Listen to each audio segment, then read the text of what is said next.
কার্গিলে হচ্ছে 1999 সালে মে থেকে সম্ভবত জুলাই মাসে কার্গিল যুদ্ধ যখন চলছিল, তখন আমাদের দেশের প্রধানমন্ত্রী ছিলেন অটল বিহারী বাজপেয়ী, আর ডিফেন্স মিনিস্টার ছিলেন জর্জ ফার্নান্ডিস।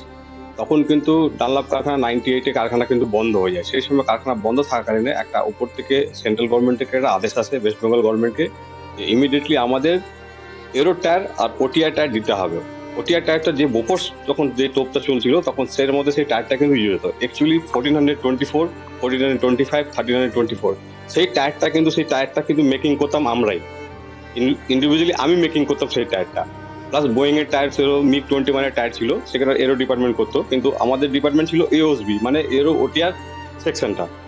কিন্তু বর্তমানে আমার এই কারখানা বন্ধ হয়ে গেল, বন্ধ হয়ে গিয়ে এই পুরো মানে ডিসমেন্টাল হয়ে গেল, কারখানার কোনো অস্তিত্ব নেই।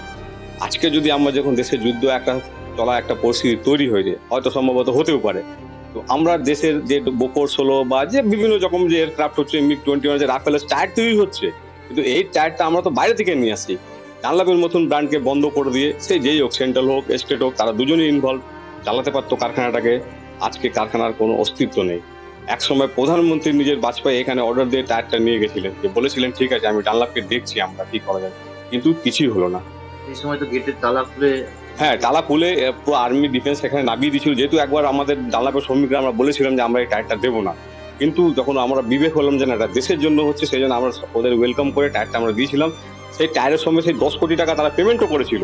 টায়ারটা বিক্রি করে যে হয়েছিল এখান থেকে 10 কোটি টাকা দিয়ে, সেই 10 কোটি টাকা আজও কোর্টে পড়ে, সেটা কিন্তু আমাদের কাছে আরো এখনো ডিসব্যাচ হয়নি। তখন একমাত্র ভরসা ছিল ডানলপের টায়ারে, মানে যুদ্ধকর এয়ারক্রাফট শুধু নয়, মানে যে নৌসেনা যে ভিবেলটা যে দরকার হয়, সেই ভিবেলটাও মানে ডানলপ যোগান দিত। এবং আর্মিদের ট্রাক্টর টায়ার সমস্ত যাবতীয় মানে যুদ্ধের যে সমস্ত টায়ার, যুদ্ধের জন্য যে সমস্ত টায়ারের দরকার, টোটালি ডানলপই যোগান দিত। ডানলপের বর্তমানে কোনো অস্তিত্ব নেই। কিন্তু এই যে যুদ্ধকালীন পরিস্থিতিতে এর বিকল্প ব্যবস্থা কি অধিগ্রহণ করবেন সরকার, আমরা ঠিক ভেবে চিনতে পারছি না। আমরা এটাই চাই, মানুষ বাঁচুক, দেশ বাঁচুক, দেশের গৌরবময় পথে একটা এগিয়ে যাক, সেটাই আমরা